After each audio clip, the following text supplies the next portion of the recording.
Good morning, afternoon, evening, ladies and gentlemen. Hope all of you are doing well out there in the listenership and the viewership of allpointstv.com. I'll get it right this week. I said last week that we were another studio going back to the olden days. We're now the allpointstv.com network as we continue to move along and hope to bring you along with us as we make more and more progress here at the studio. And our name change just shows the growth that we've been trying to reach, and we're not finished yet. But we have transitioned from the old network we were once affiliated with, and we're now a new network. And we are changing things every day here at the studio, hoping to bring you the kind of programming that you have come to expect from the studio, and we will continue that particular progress. We're always glad to have you with us as we attempt to go back sometimes in the past and bring you up to speed. I know there are a lot of things breaking in the news right now, but we've committed for the next couple of our programs to continue the discussion we started last week, where we were talking about the foundational aspects of the Constitution, and we want to look particularly at the banking and monetary system of the United States, going back to the very beginning points of where we will ascribe to what was taking place in 1787. Last week I was saying that one of the persons who I don't think has gotten all the credit that he deserves is Alexander Hamilton. I think Hamilton is the pivotal personality at the Constitutional Convention, and I think that Hamilton really is the person that is intellectually behind the foundation of the country itself. I think at some point that he becomes more of an important figure than was George Washington, although I would have to say George Washington becomes the primary figure on the scene once he becomes President of the United States. But prior to that, since Washington doesn't come on the scene as president until 1789, with his election at the behest of the states, where Washington got 69 of the electoral votes. And we'll talk about that as we get into the program today in terms of what happened at that would have brought that about. But you have to go back to a time period before that, and I think you have to talk at that point about the role played by Alexander Hamilton. Last week I said that of the 85 Federalist Papers that were written basically by three different persons, a team of three that had been assembled by Alexander Hamilton, who had asked a number of people to join him in defending what had happened at the Constitutional Convention in 1787 in Philadelphia. That is, say, they have gone beyond their charge in terms of having arrived at Philadelphia, which was to revise the Articles of Confederation, but having gotten there and realizing that the document was so flawed that revision would have amounted to changing the whole document, they decided to really abandon the Articles of Confederation and draw a new document up in its place. And we even hear that in the preamble to the Constitution, where it says and starts off with the words, "We the people of the United States," having started out saying we the states, rather than "we the people of the United States," changing that to "we the people," in order to form a more perfect union. And the question becomes then, how could they have done that under the Articles of Confederation?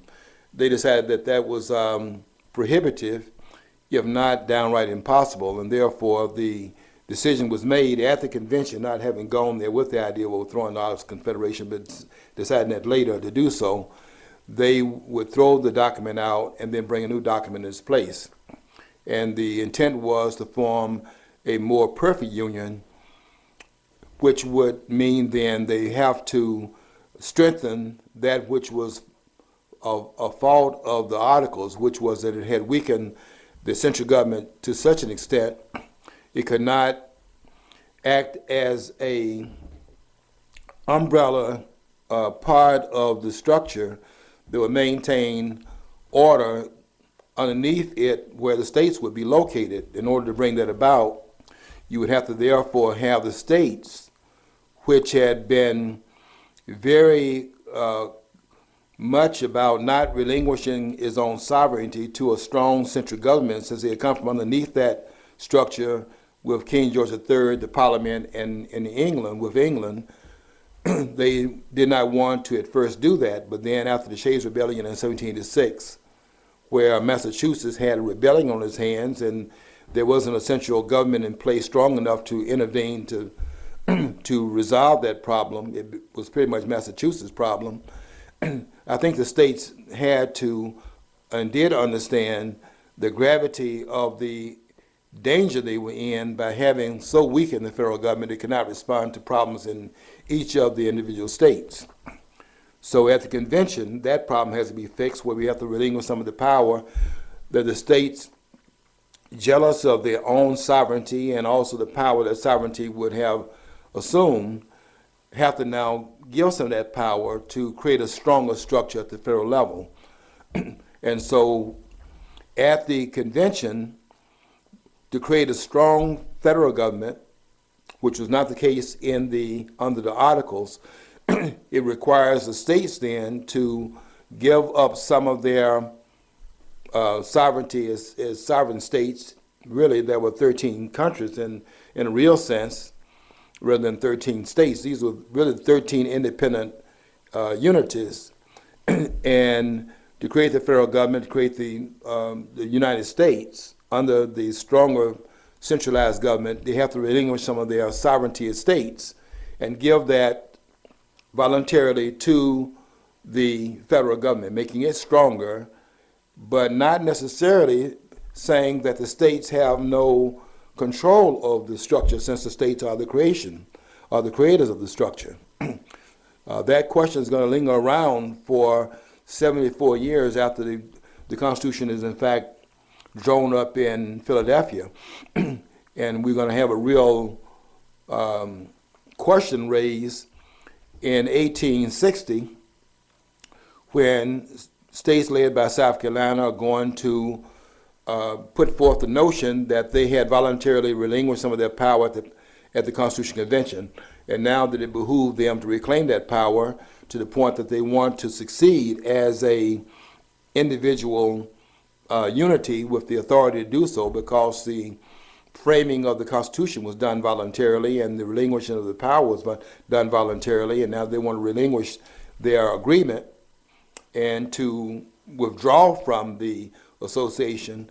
Their claim was that they had the right to do so, and that will be the basis of what we now call the Civil War, which was not a civil war, but a war over the question of whether or not the states can succeed from the union that they had formed in 1787.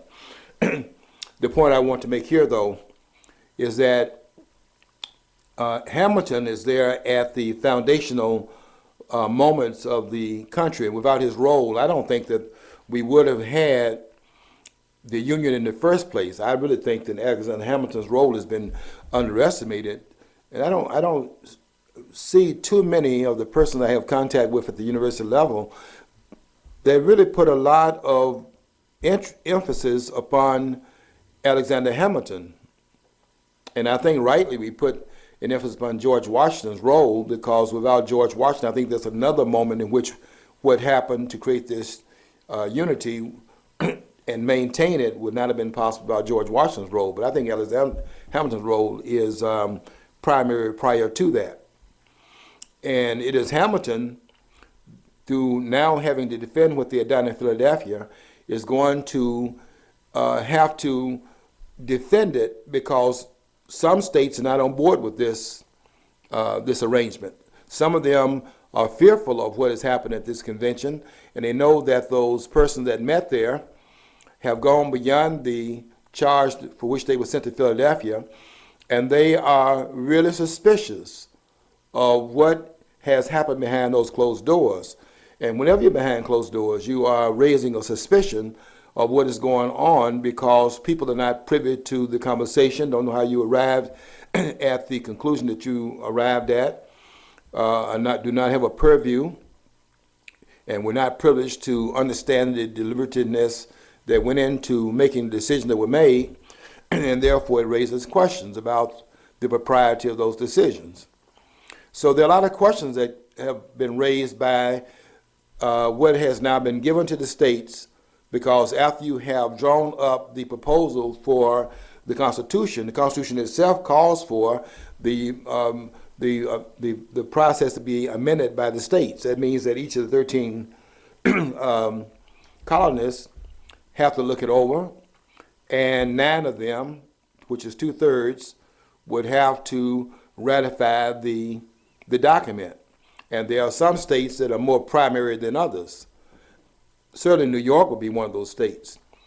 And so Alexander Hamilton, who's from New York, is really setting upon the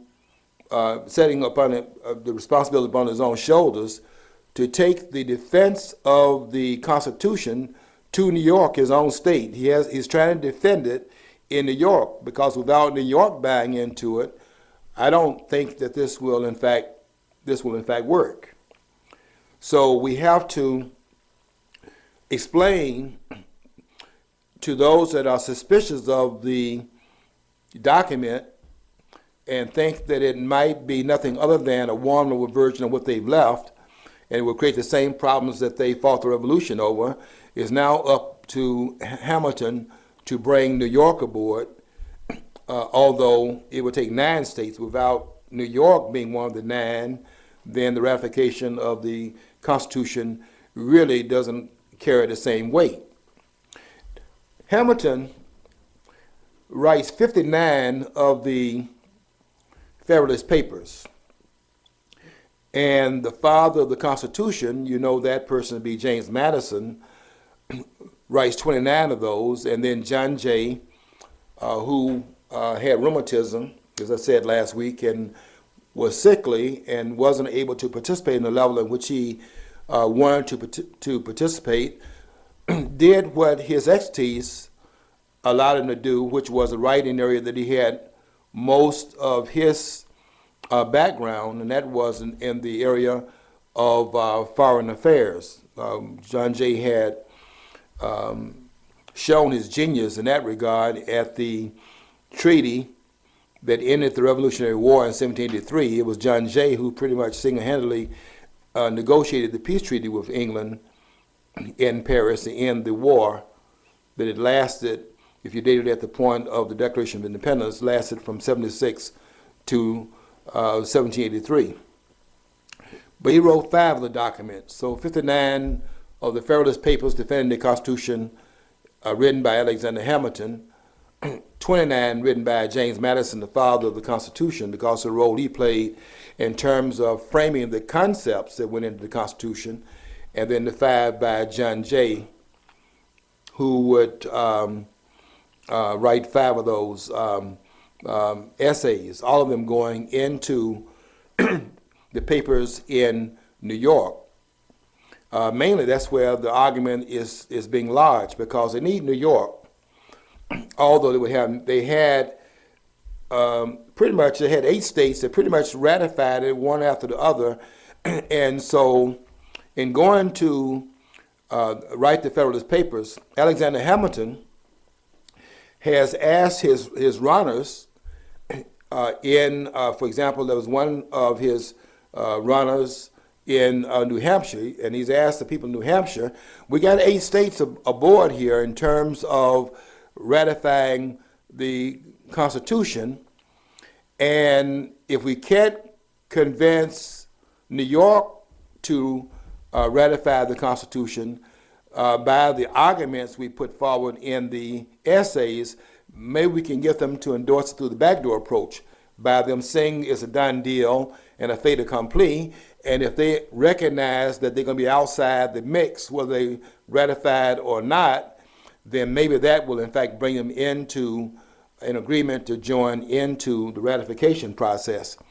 So he has runners in New Hampshire, and he's told them that if they ratify New Hampshire as a ninth state, and we'd have the 2/3, then we want you to send a runner so we would know that that ratification has occurred, and we can use that as another hammer to get New York aboard.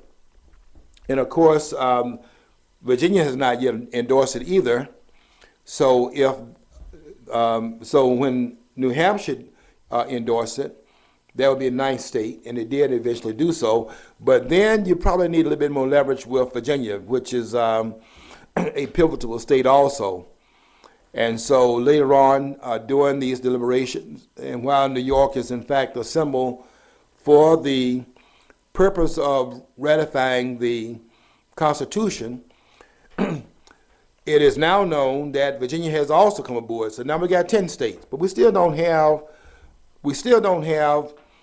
New York, and North Carolina has not come aboard. And Rhode Island, which would be the last state to endorse the Constitution, they're not aboard. But New York is pivotal because of the size of the state and its importance to the unionization that they're trying to bring about, having thrown out the document under which the 13 colonies had come together under a confederation, a voluntary association of states.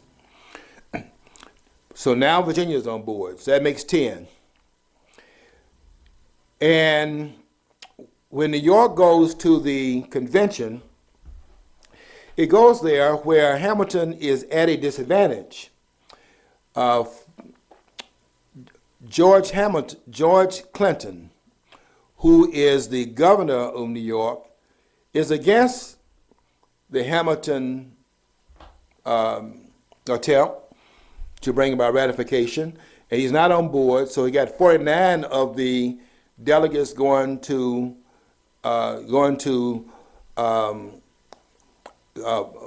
Plowsy, I think was where it was held, for where the state convention is being held in New York. Don't forget, each state holds its own convention, and it will decide whether or not in its own convention inside the states will bring about ratification. So they're meeting to decide that question. But Hamilton's at a disadvantage here because 46 of the delegates that are there are pretty much following the line of thought of George Clinton. And George Clinton, being the governor, has a vested interest in the document not being ratified because he has power under the old arrangement. And it's not clear what they would do if Clinton was to endorse the new arrangement, what his role would be under the new agreement. Certainly there would be some question about whether or not he'd be as powerful or whether or not he'd be governor under the new arrangement. So he is there trying to protect his own political interests.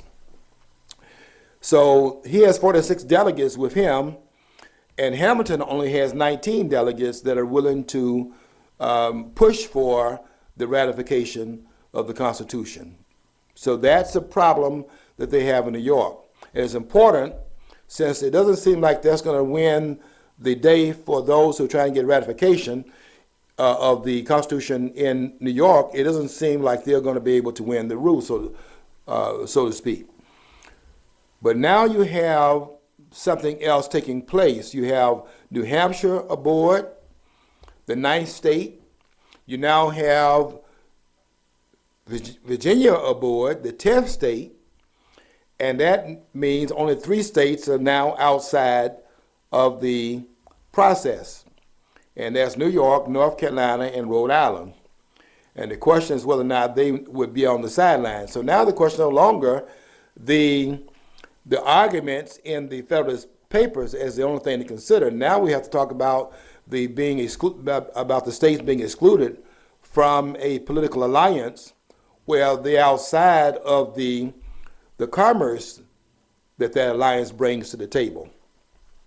And that allows you to see why Charles Beard wrote a book called An Economic Interpretation of the Constitution.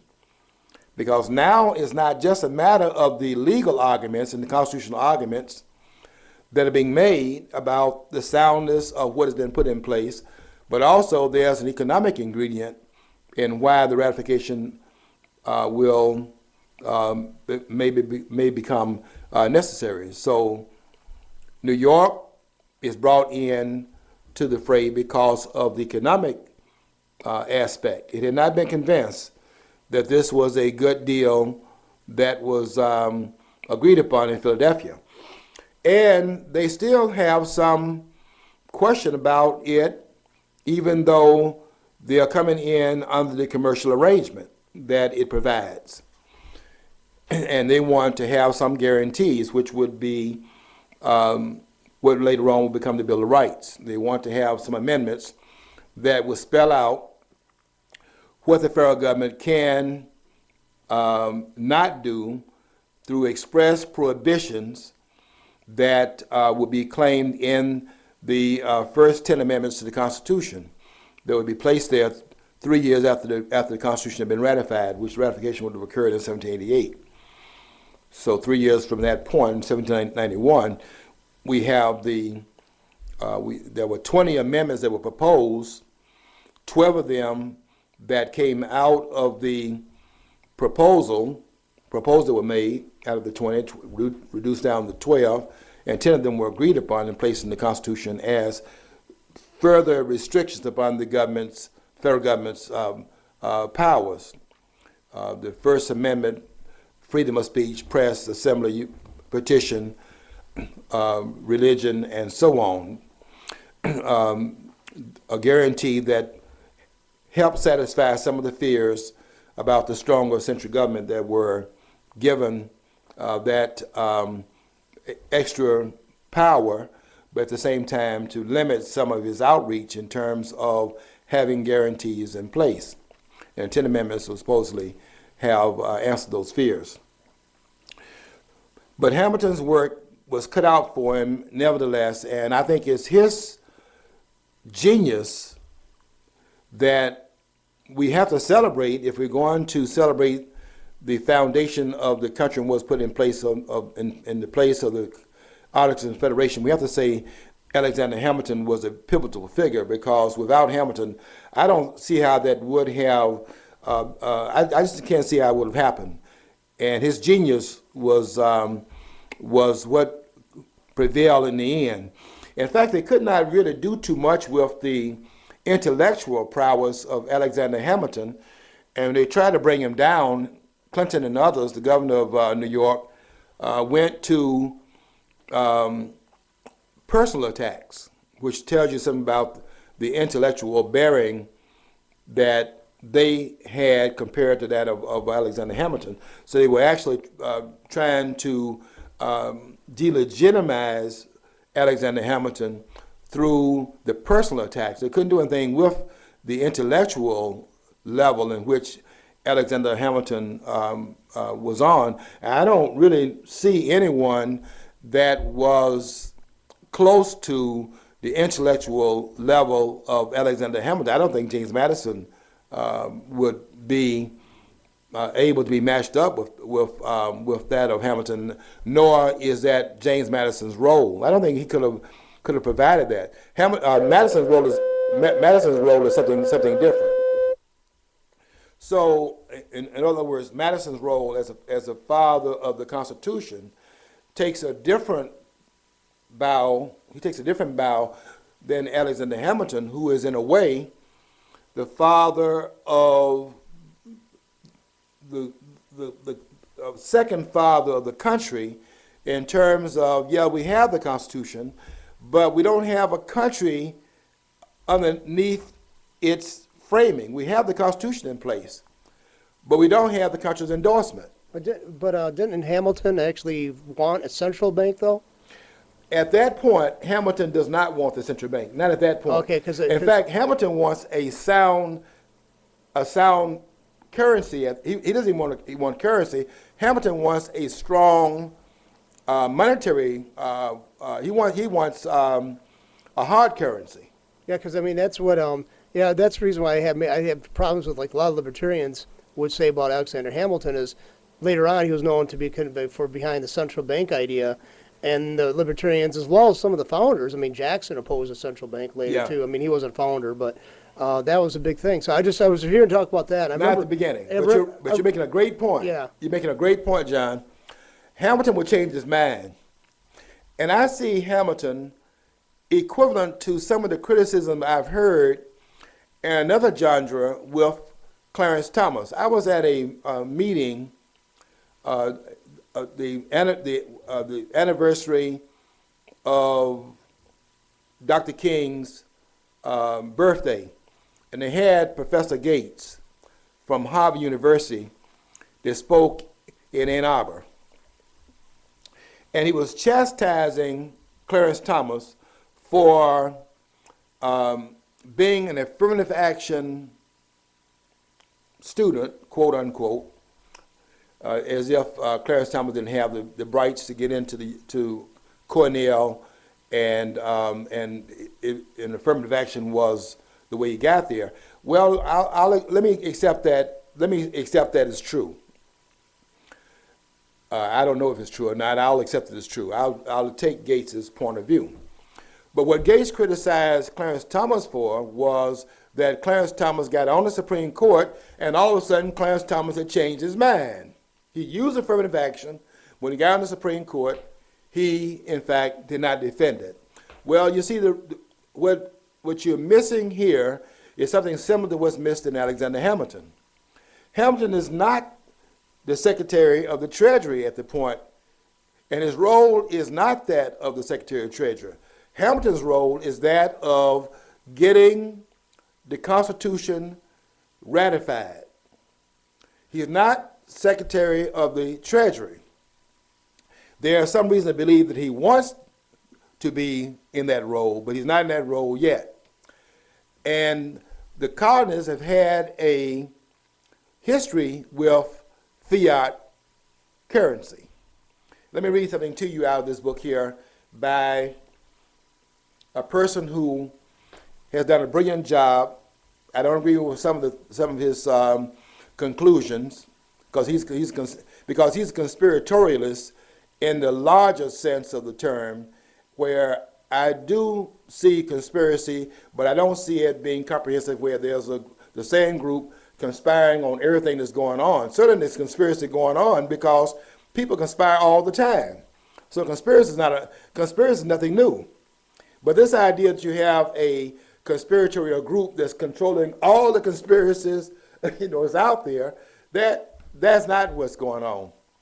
And okay, it's a long conversation, and maybe we'll have a chance down the road. But I want to get to Jackson before we get off the air today. But here's what Hamilton is dealing with. People that do not want to have a fiat currency because they've tried that. They tried that in the colonists when they had to pay off the Revolutionary War, and what they were doing was just printing money, churning paper out there, and counterfeiting the currency and causing inflation. So Hamilton doesn't want to have that problem, because if they come in under the idea of creating a fiat currency, I can tell you right now, Hamilton's problems of getting the Constitution ratified is much more prohibitive and more difficult. In fact, it's not going to happen. And I want to read something that is in the book by G. Edward Griffin, in the book called, and it's a remarkable book, The Creature from Jekyll Island, A Second Look at the Federal Reserve. And here's what Griffin says on page 315 of this book. Thomas Paine, although not a delegate to the convention, had written the previous year, meaning 1786, that he was strongly opposed to fiat money, which he called counterfeiting by the state. In other words, fiat currency, as they found out during the Revolutionary War, trying to pay for that war by just printing money, they found out that what really it is two things. It's counterfeiting the currency, and it's also a hidden tax, because the way the tax happens when you have fiat currency is taxes are taken out through the backdoor approach, where it causes a rise in prices, where you can't trace the tax to the government creating the currency. In other words, it's a hidden tax, and you pay it at the store. You can't see the government having caused it because the government is printing money that's a fiat currency. Well, they had tried that. And if Hamilton had tried that, John, at the convention, that Constitution would not have been ratified because all those states had already gone through that. But Hamilton will change his mind later on, just like Clarence Thomas changed his mind when he got to the Supreme Court, according to Professor Gates. But the roles of the two men had changed. Hamilton was not Secretary of the Treasury, and Clarence Thomas wasn't a member of the Supreme Court. And his job at the time he was in college is not to, in fact, interpret the Constitution, but to take advantage of any opportunity out there for him to go to school. And I don't blame him for doing that. I would have faulted him, I'm talking about Clarence Thomas here, if Clarence Thomas had gotten onto the court and then became blinded by what had occurred in his own personal case and did not understand that that had nothing to do with his role as a member of the Supreme Court. I think you should have to give Clarence Thomas credit. You can't say because he took advantage of a program, therefore he should not have taken his constitutional oath of office seriously, because then that makes a hypocrite of the man. He's not a hypocrite for taking advantage of a program. He didn't create the program was there. He took advantage of it, if that's what he did. And I'm not so sure that he did that. That's a proposition that is in fact made. I don't know where the claim, I like to see the documents of the claim. But if anybody thinks that Clarence Thomas is not fit to be on the court because he doesn't have the intellectual matter that Thurgood Marshall supposedly had, I can just tell you this, go read the transcript of the Brown case, and you're going to be surprised because there's not, the argumentation made in that court case was not made by Thurgood Marshall as far as any legalisms. The Supreme Court in 54 is making sociological arguments, not legal arguments. And the legal arguments are being made not by Thurgood Marshall, but by Felix Frankfurter. And I dare anybody to go and read the transcript of the Brown case, as I have read and was shocked by it, that Felix Frankfurter kept Frankfurter kept intervening in the arguments and kept guiding Thurgood Marshall to the arguments that the court needed him to make in order for the court to make a predetermined decision. They had nothing to do with the arguments that were placed before the court. The Supreme Court had already determined to overturn Plessy versus Ferguson. And anybody that wants to read the book called Simple Justice by, is that Klugman's? Yeah, that's Klugman's book. Go read the book called Simple Justice and read the background where they had decided to make that ruling.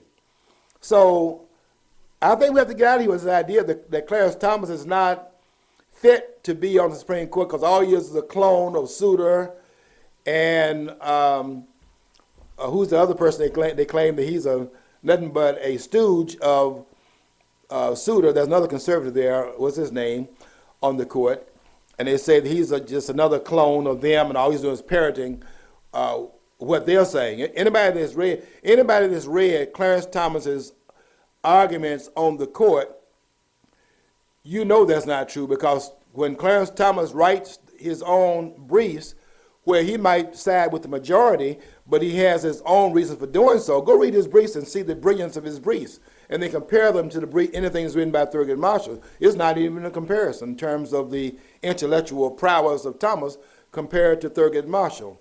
And anyone that says otherwise, I tell you what I want you to do, prove it. That's your argument, but that does not mean the argument is backed up by the factual record, and you can't back that argument up because you don't know the Brown case, and that which is put out here does not represent what really occurred.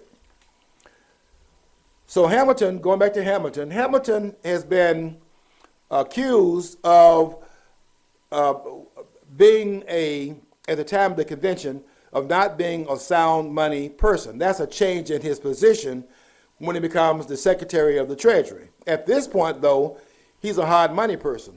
And I want you to look at this in the Constitution. Because in the Constitution, in Article 1, Section 8, Clause 5, here's what it says. It says, the Congress shall have power to coin money, regulate the value thereof, of the coin money, and of foreign coin, and fix the standard of weights and measures. Now, we're not talking about fiat currency here, paper dollars and paper currency, because you can't weigh it. What is the bills are all 6 inches wide. You know, that's a Masonic, influence there, because of the Masonic basis of the framers were the first 6 presidents up till John Quincy Adams were all Masons. And so there's some Masonic influences in the structure of the United States. You can even see that in the Washington Monument, which has 555 stones in it. That's an imitation of where they thought the Masons thought that, or rather George Washington, the Mason, thought that their order went back to Masonic order, which is based upon Egypt, when the Masonic order was based upon some mythical things they had created, and they based some of the myths upon Egypt. And the George Washington Monument was a replica of the obelisk in Egypt because of its misconception, and it has in it 555 stones in it. Not one is the obelisk, which I saw when I was in Egypt. And you can see an obelisk, by the way, in Central Park, New York, called the Alexandrian obelisk, or the Cleopatra's Needle, which is right next to Harlem. That was brought over here during the Rutherford B. Hayes administration. And that would be a single stone. But the Washington Monument has 555 stones in it. If you add 5 plus 5 plus 5, 555, 5 plus 5 plus 5, you get 15.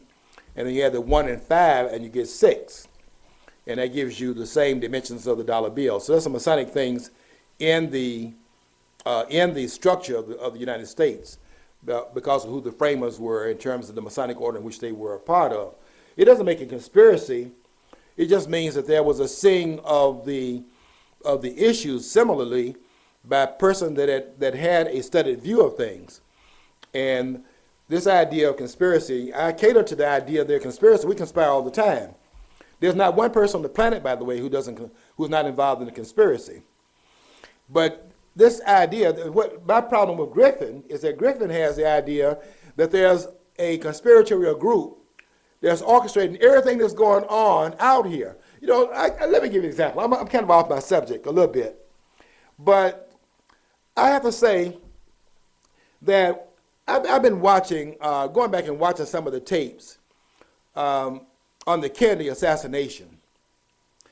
And this idea that Kennedy was killed by a conspiracy, that is true.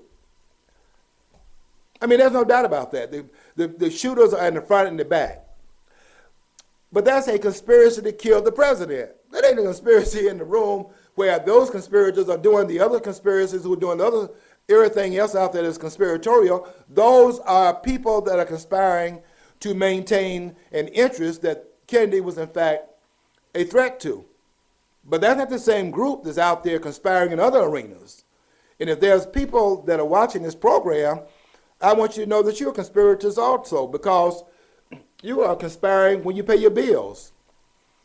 I'm conspiring right now to pay my bills. There's some bills that are due, and I'm waiting until I get the money in the bank to pay it, so I'm conspiring to pay this guy until that guy's paid. I mean, it's impossible not to conspire. And everybody does it. But this idea that you have a group that's like the Illuminati here and the Illuminati, and they're just planning all the things out there. That's not how it happens. And that's the fault I have with Griffin. Griffin goes, and he's willing to too many times conjecture about a new world order which can be brought into existence because of the group out there that just can command this to go in to take place. And there's no group out there that can do that. That's what Ayn Rand is arguing on page 45 of her book called The New Intellectuals. I want to cut the difference though between Ayn Rand's point of view and that of people like Griffin.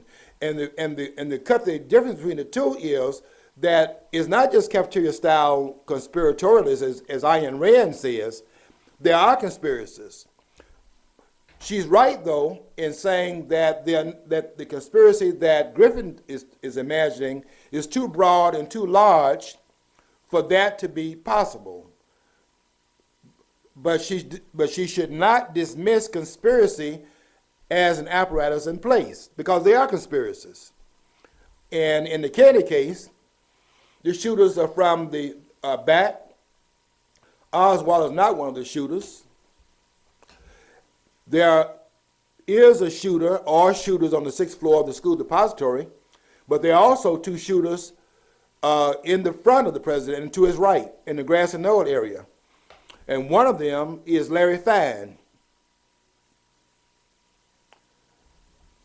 You can go in. Yeah, there are shooters in the Grassy Knoll, and that's why the president goes to the back and to the left.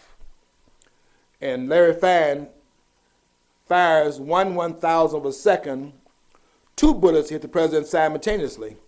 That's in the Zapruder film, and that right there proves conspiracy. And there's another conspiracy when that conspiracy takes place, and that is the conspiracy to cover it up. The Warren Commission report is a conspiracy, but that conspiracy is not the conspiracy to kill Kennedy. The conspiracy to kill Kennedy is a conspiracy in which Lyndon Johnson is involved in, and that's been proven by Johnson's girlfriend.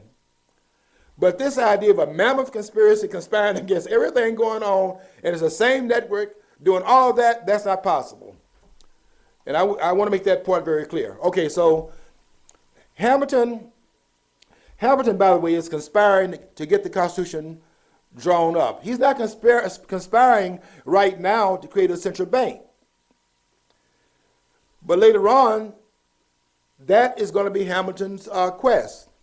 But because that's what Hamilton thinks he needs to do and needs to do, because when Hamilton becomes the Secretary of the Treasury, being a central government, strong central government person, the government needs money to do that.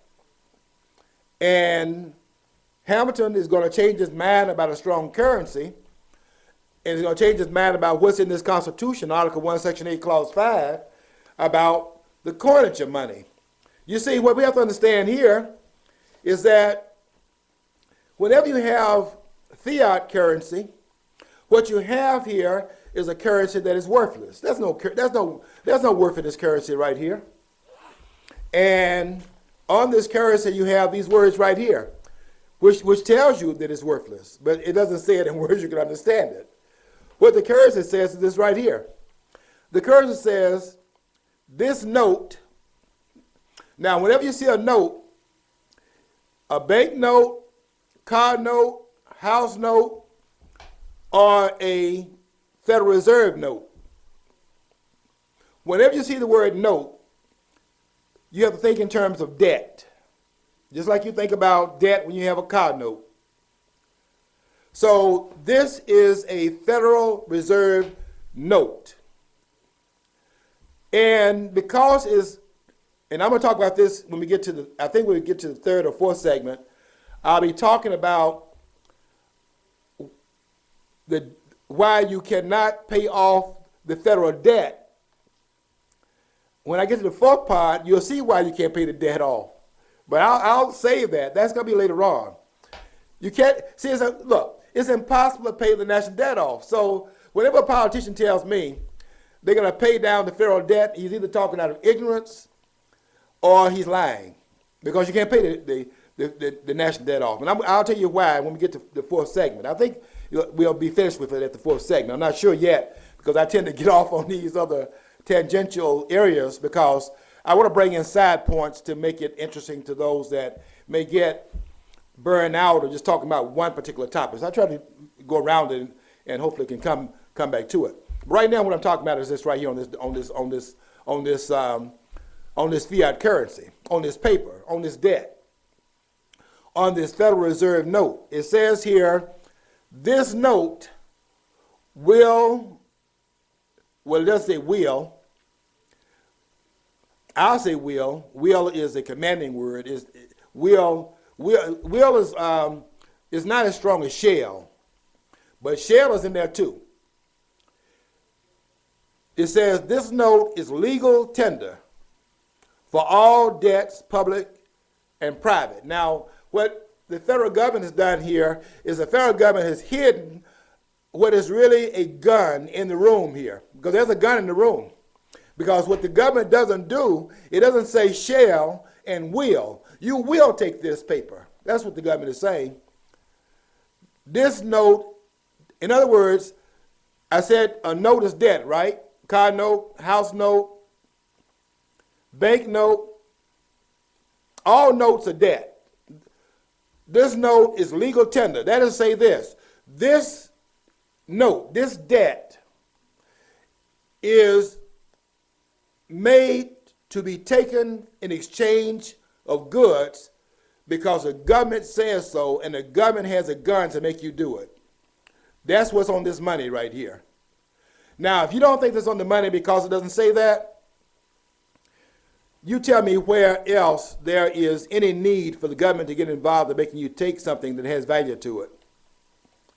Let's take this right here, and the loaf of bread I paid for yesterday when I went to the store, and I paid 2 of these plus another $50 because the bread now is $2.50 for a loaf of bread because of the printing of these additional dollars, which carries the value of the dollars down, which is a backdoor tax.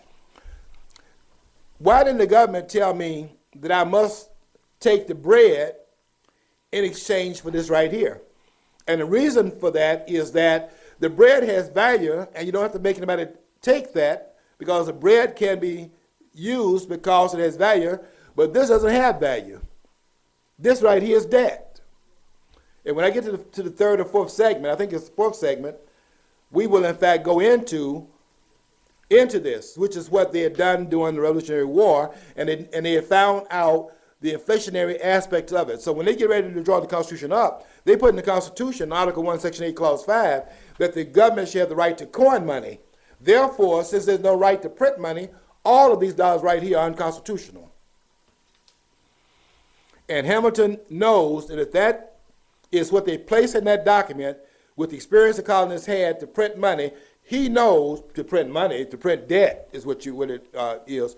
He knows that's not going to fly. So they put in there the coinage of money, because they had an experience with the printing of money. And if I can find this, I'll read this to you as well to back up what I'm saying here.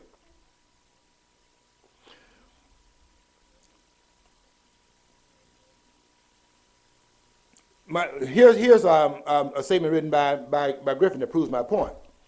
The War of 1812 was not popular among the American public, and funding would have been impossible through taxes alone.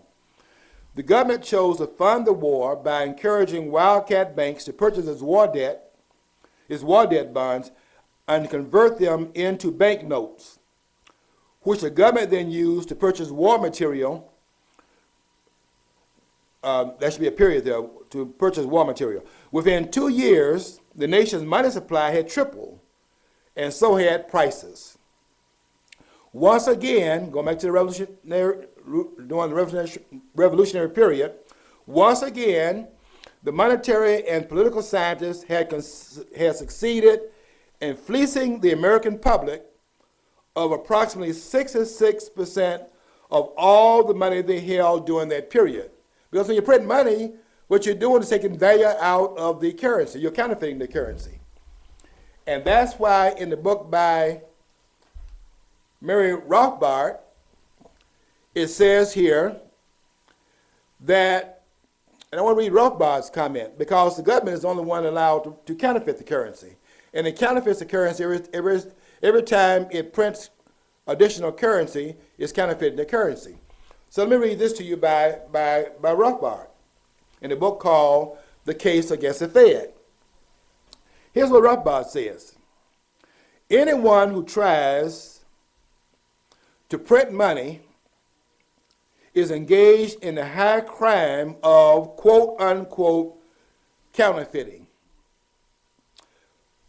Whereas the government may take a benign view of all other torts and crimes, including mugging, robbery, and murder, and it may worry about the, quote, deprived youth, unquote, of the criminal and treat him tenderly, saying, well, he's only a teenager. They might have some forgiveness in that. It says that there is one group of criminals whom no government ever coddles. I don't care what your age is. And that group is the counterfeiters. The counterfeiter, he says, is hunted down seriously and efficiently, and he is salted away for a very long time, for he is committing a crime that the government takes very seriously. He is interfering with the government's revenue, specifically the monopoly power to print money enjoyed by the Federal Reserve. Only the federal government can counterfeit the currency, which is why you have to put on the debt, on this currency here, backed up by nothing. It's a fiat currency. There's value of zero, and therefore you put on the currency that the people must take it in exchange, for example, for a loaf of bread. And that's why they have on there, in language you're not supposed to understand, that this note, this debt, I'll interpret that for you, this debt is legal tender. That is to say, this debt is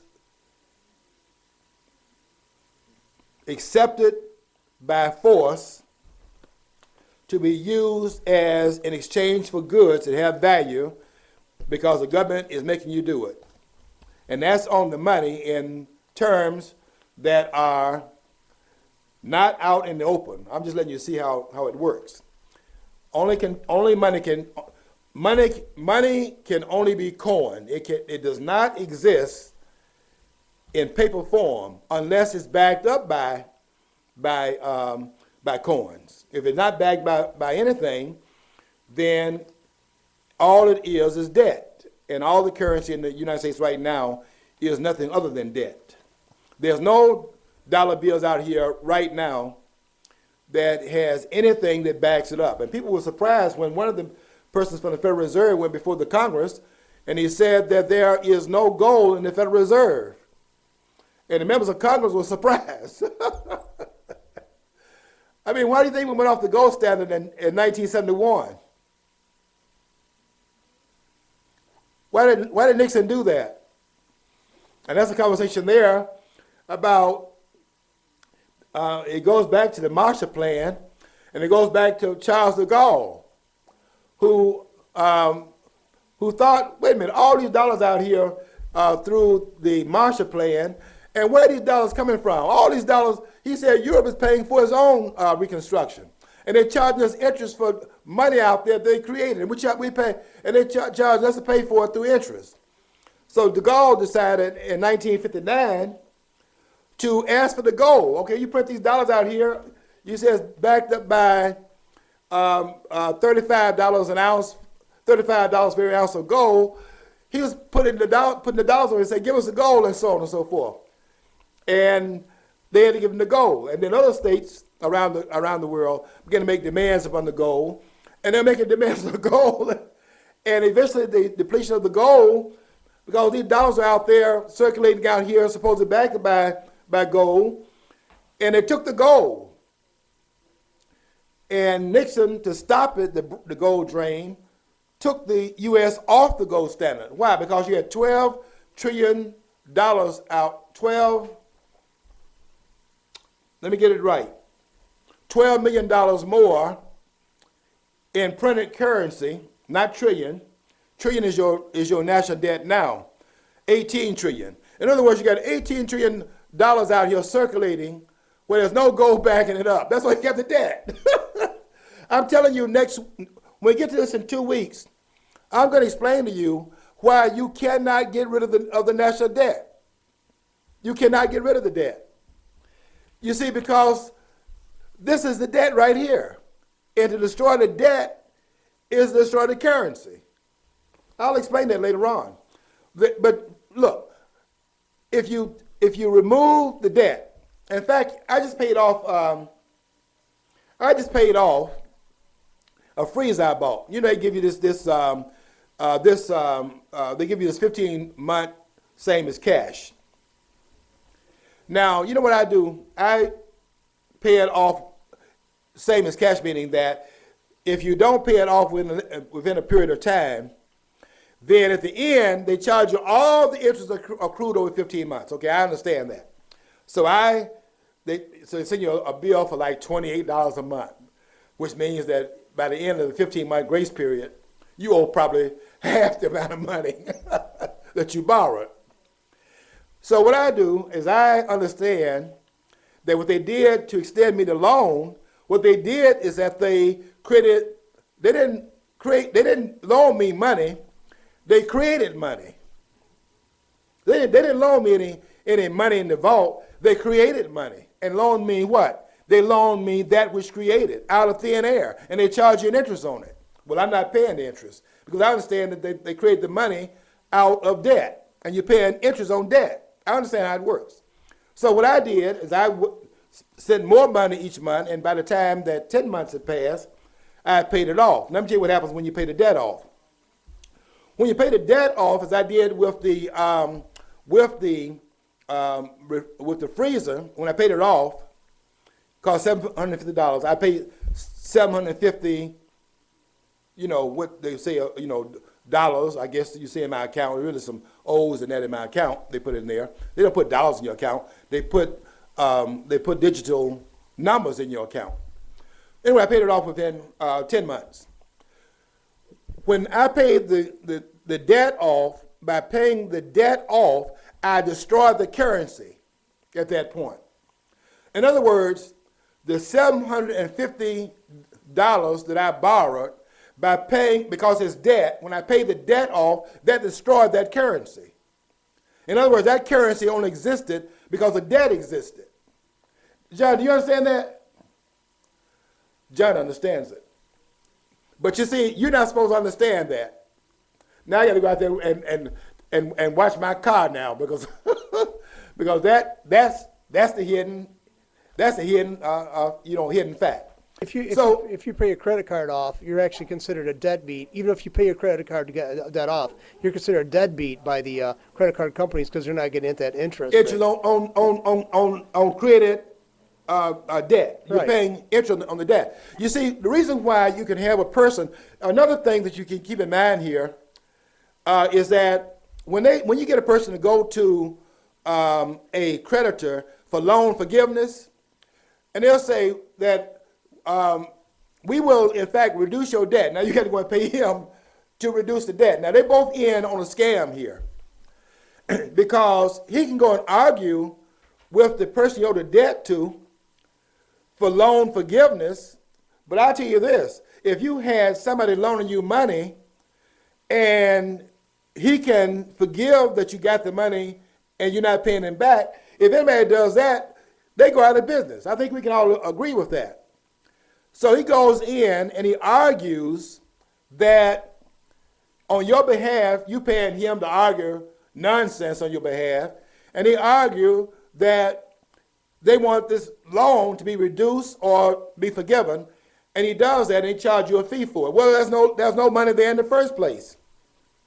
That's why they can forgive it, because the scam is you're paying interest on money that's in fact created. And it's created where? Out of thin air. That's why they can do it. Okay. Let me finish up with one point about Hamilton, bring us back to our central discussion, because there's so many different corridors to it.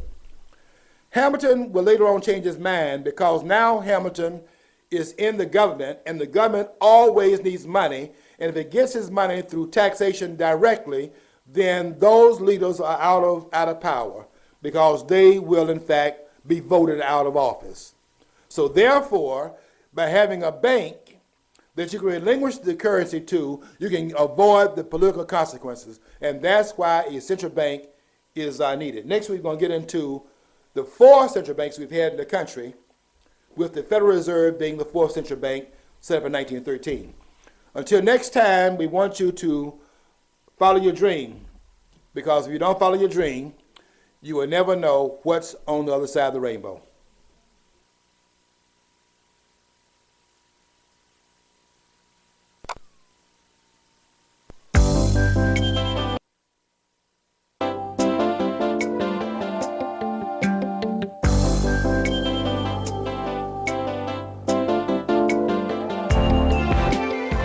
You gotta have a dream.